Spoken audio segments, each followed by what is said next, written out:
दोस्तों, आज की इस टेक्नोलॉजी की दुनिया में हम लोग बहुत सारे गैजेट्स का प्रयोग करते हैं और बहुत सारे गैजेट्स खरीदते हैं, जिसमें से मुख्य रूप से लैपटॉप, कंप्यूटर और मोबाइल का प्रयोग किया जाता है। और ये सभी एक तरह से कंप्यूटर के ही क्लासिफिकेशन है, कंप्यूटर का ही एक रूप है। दोस्तों, कभी भी हमें कंप्यूटर या लैपटॉप या मोबाइल खरीदने की आवश्यकता पड़ती है तो उसे खरीदने से पहले हम लोग इसके फीचर्स को जानते हैं और तभी हम उस गैजेट्स को खरीदते हैं। तो नमस्कार दोस्तों, मैं मनोज कुमार आप सभी का दिल से स्वागत करता हूं आपके अपने channel the kingdom of knowledge पर। आज की इस वीडियो में हम लोग कंप्यूटर के इंटरनल डिवाइस सीपीयू यानी कि प्रोसेसर के बारे में जानेंगे। आप इस वीडियो में प्रोसेसर से संबंधित हर प्रकार की नॉलेज को प्राप्त कर लेंगे, जिससे कि आपको कंप्यूटर या लैपटॉप या मोबाइल खरीदने में आसानी होगी और आप उसे काफी अच्छे से समझ सकेंगे।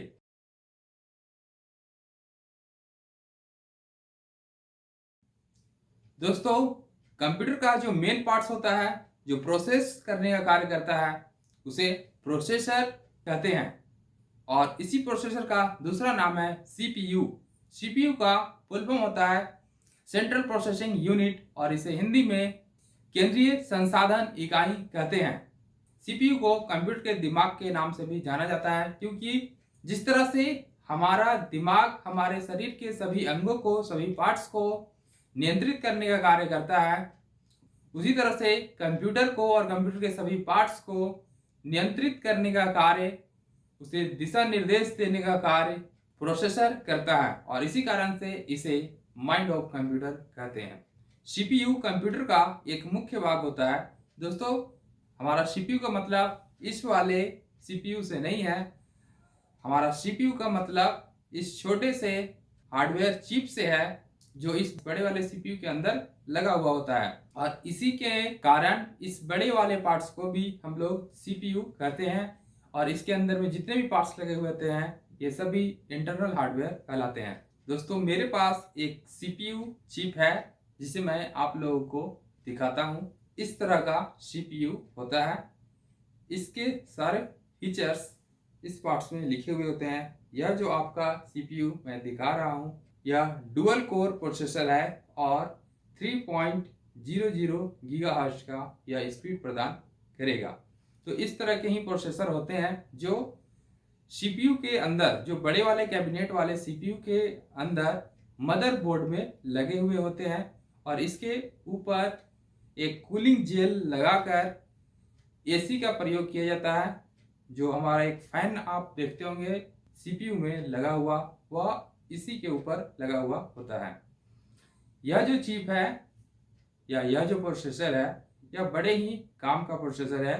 यह सभी कंप्यूटर या मोबाइल में लगा हुआ रहता है। मोबाइल में इससे छोटे वाले पार्ट लगे हुए रहते हैं, जबकि कंप्यूटर में इतने ही बड़े प्रोसेसर का प्रयोग किया जाता है। यह कंप्यूटर के सभी डिवाइसों को कंट्रोल करने का और हमारे सभी कैलकुलेशंस को सॉल्व करने का कार्य करता है।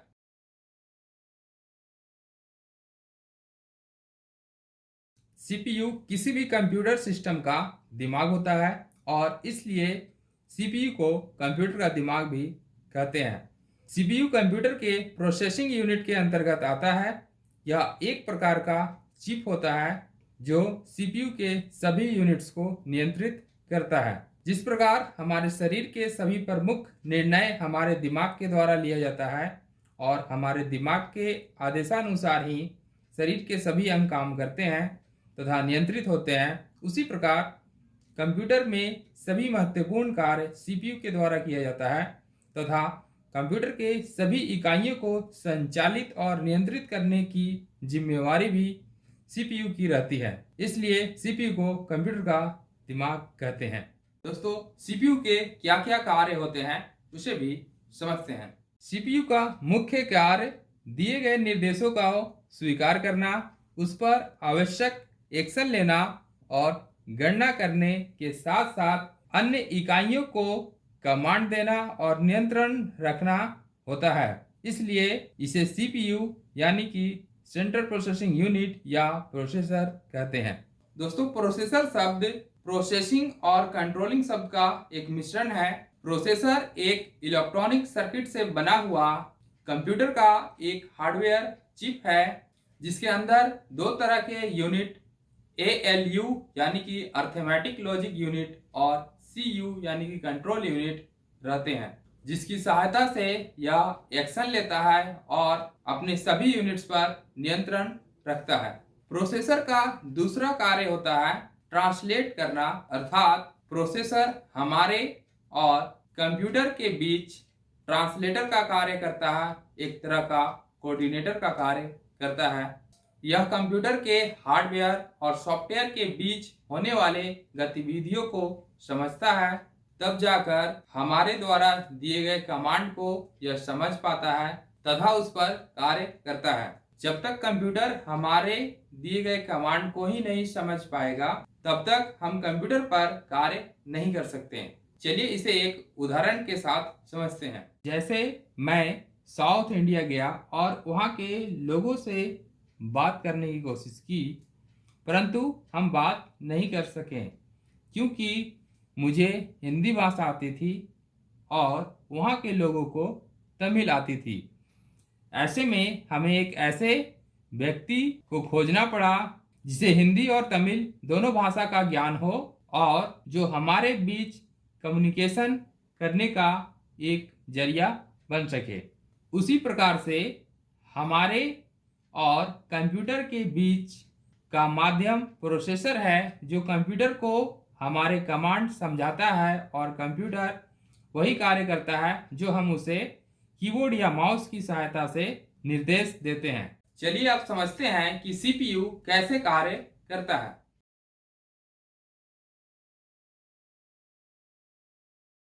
दोस्तों, जब हम कीबोर्ड या अन्य इनपुट डिवाइसों की मदद से कंप्यूटर को कोई निर्देश, कोई कमांड या कोई कार्य देते हैं, तो प्रोसेसर उसे समझता है और हमारे द्वारा दिए गए निर्देशों को बाइनरी या मशीन लैंग्वेज के फॉर्म में बदलकर सॉफ्टवेयर को देता है और सॉफ्टवेयर की मदद से हमें रिजल्ट आउटपुट कर देता है। प्रोसेसर को भाषा इसलिए बदलना पड़ता है क्योंकि सॉफ्टवेयर केवल अपनी भाषा, अपने ही प्रोग्राम या अपने ही कोड को समझता है और इसलिए प्रोसेसर को मध्यस्थता करनी पड़ती है।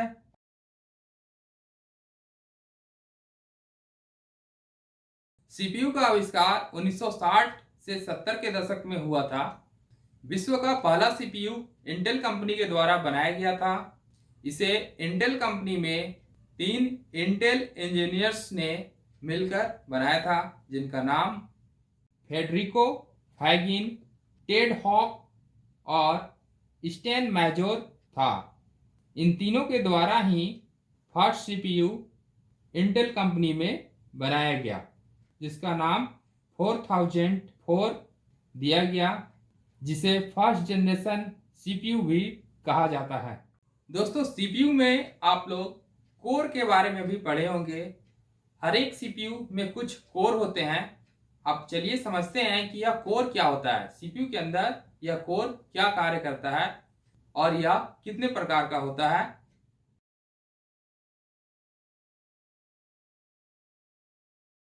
दोस्तों, प्रोसेसर में कोर कंप्यूटर की क्षमता को दर्शाता है। जिस कंप्यूटर में कोर जितना अधिक होगा, वह कंप्यूटर उतना ही तेज होगा और उसकी क्षमता उतना ही अधिक होगी। इसलिए महंगे मोबाइल या कंप्यूटर में अधिक कोर लगे हुए होते हैं और आप भी खरीदते समय इस कोर का ध्यान जरूर रखेंगे। जिस कंप्यूटर में कोर जितना अधिक रहता है, वह कंप्यूटर उतना ही फास्ट कार्य और कैलकुलेशन करता है। जिस कंप्यूटर का कोर कम रहता है, वह स्लो कार्य करता है। इसलिए महंगे कंप्यूटर में अधिक कोर के प्रोसेसर लगे हुए रहते हैं। अधिक कोर वाले कंप्यूटर की कार्य और कैलकुलेशन करने की क्षमता अधिक होती है और इसलिए आप अधिक कोर वाले CPU को ही खरीदिएगा। अब चलिए समझते हैं कि कोर कितने प्रकार के होते हैं। सिंगल कोर प्रोसेसर यानी कि एक कोर वाला प्रोसेसर। डुअल कोर प्रोसेसर मतलब 2 कोर के प्रोसेसर। क्वाड कोर प्रोसेसर इसमें 4 कोर होते हैं। हेक्सा कोर प्रोसेसर, इसमें 6 कोर होते हैं। ऑक्टा कोर प्रोसेसर मतलब 8 कोर वाले प्रोसेसर। डेका कोर प्रोसेसर, इसमें 10 कोर लगे हुए होते हैं। दोस्तों, प्रोसेसर का मात्रक गीगाहर्ट्ज होता है, जिसे प्रोसेसर में GHz से दर्शाया जाता है। जिस तरह से तरलता यानी कि लिक्विड को लीटर में, दूरी यानी कि डिस्टेंस को मीटर में, भार या वजन को वेट यानी कि किलोग्राम में मापा जाता है, उसी प्रकार से प्रोसेसर को गीगाहर्ट्ज में मापा जाता है। तो जितना ज़्यादा कोर का प्रोसेसर रहेगा, उसकी क्षमता भी उतनी ही अधिक गीगाहर्ट्ज रहेगी और वह उतना ही अच्छा काम करेगा। प्रोसेसर बनाने वाली कंपनियां, दोस्तों आज के डेट में कंप्यूटर, लैपटॉप और मोबाइल, इन तीनों के लिए प्रोसेसर बनाई जाती है, जो अलग अलग कंपनियों के द्वारा बनाई जाती है। इनमें से कुछ चुनिंदा कंपनी है। ये कुछ प्रमुख कंपनियां हैं जो प्रोसेसर बनाती है। पहले नंबर पर है Intel, AMD, Qualcomm, Nvidia, IBM, Samsung, Motorola और HP।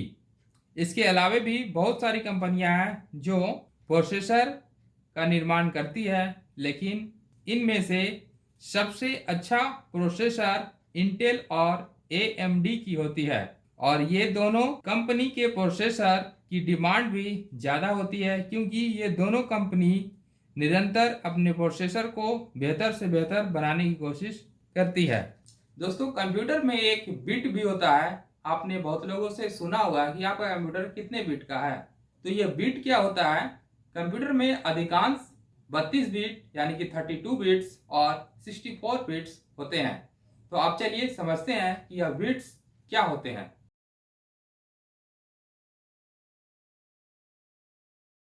दोस्तों, 32 बिट वाले प्रोसेसर में 32 बिट्स होती है, यानी कि 32 ऐसे वैल्यू होते हैं जिसे बाइनरी डिजिट में यानी कि 0 और 1 में कन्वर्ट किया जा सकता है, और यह केवल 4 GB तक के मेमोरी में ही अपने वैल्यू को स्टोर कर सकता है।